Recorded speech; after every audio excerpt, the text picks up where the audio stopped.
Hey, just popping in to say goodnight. Going to bed? Is it that late? It's not very late, but I've got a lot to do tomorrow. I should get some sleep. Come have a beer with me. Oh, no thank you. No, come on, man. Come and sit. Keep me company for a bit. There's nobody else around. How could I pass up an invitation like that? I'll go grab another beer. That's okay, I don't need one. Nonsense. You take this one. I haven't opened it yet. I'll go get myself another one. Well, okay. Here we go.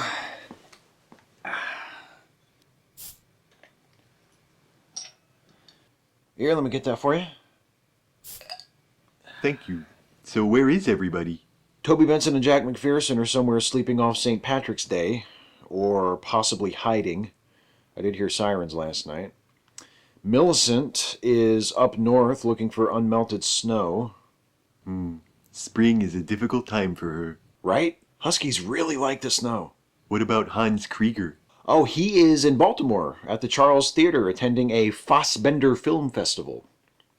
Oh, that sounds interesting. Yeah. What about your buddy, Prospector Jones? Where's he at tonight? He's out of town as well.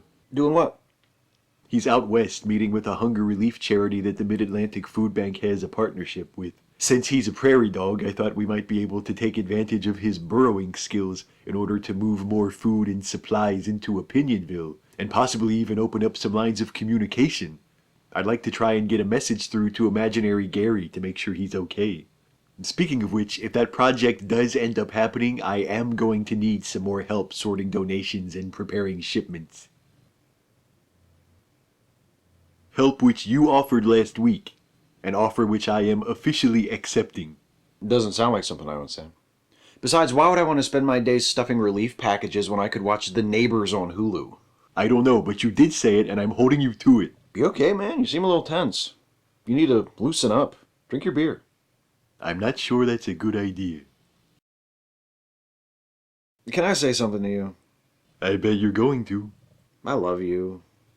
From the truest little piece of my heart. I love you, Stuffy.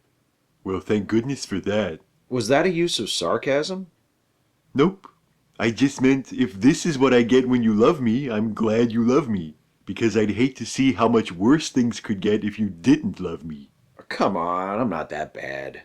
No, you don't mean to be that bad. But I am? Sometimes. How am I that bad? We've arrived at a crossroads in the conversation.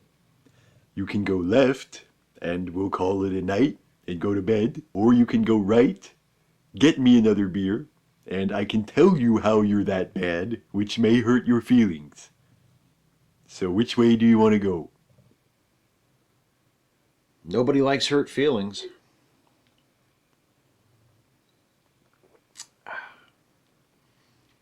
But I got to know. Ah well, we had a good run.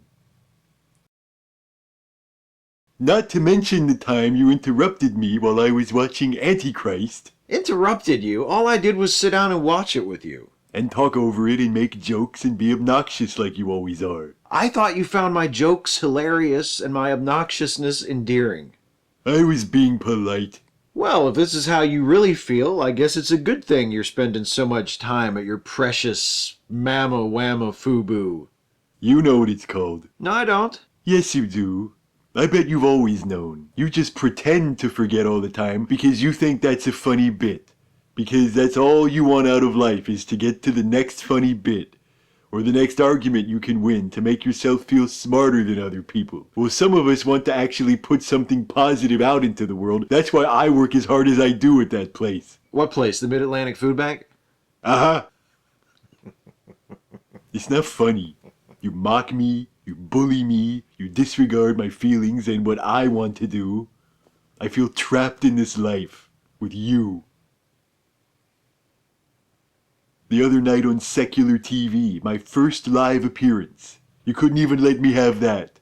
You had to sit off camera the whole time. Toby Benson crashed that interview too. Why aren't you pissed at him? Toby Benson had my back. You never have my back. What is so funny? When you're drunk, you sound Like you're constantly talking through a yawn. I want my Three Ninjas record back. I lost it in a game of Fizbin. Well, I think you have a Fizbin problem.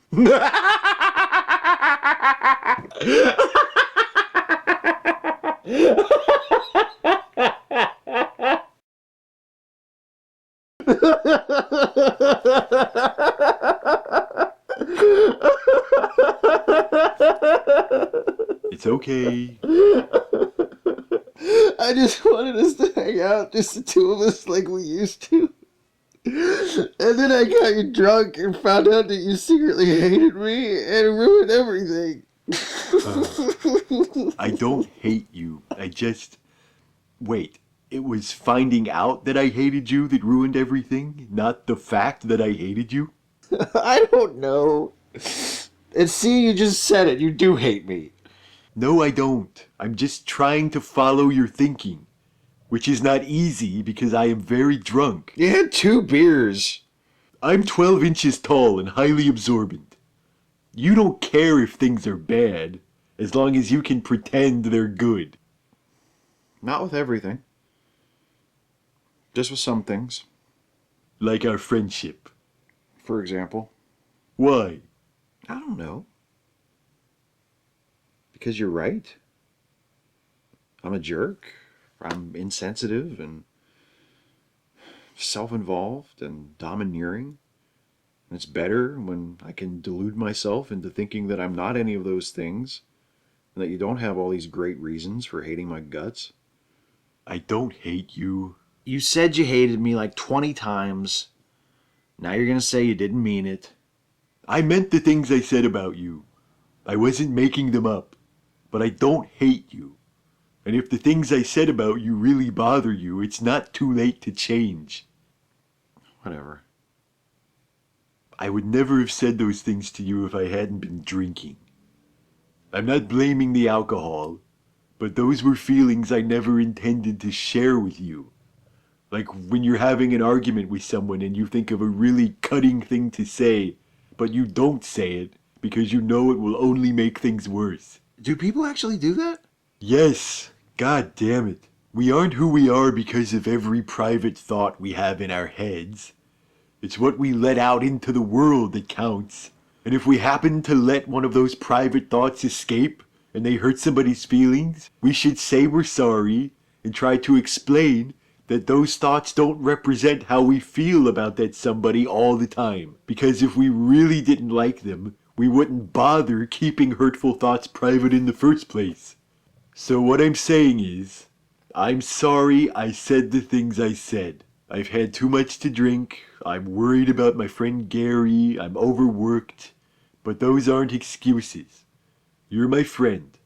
I don't want you to think that I want you to not be my friend. I don't want you to not be my friend either, Stuffy. And I'm sorry for being a resentful drunk. I'll note that for future reference. I'm sorry for being an insensitive jerk. Apology accepted. I suppose I can be sensitive enough for both of us. Once I sober up anyway. I knew I could count on you. So do I still need to change? Yes.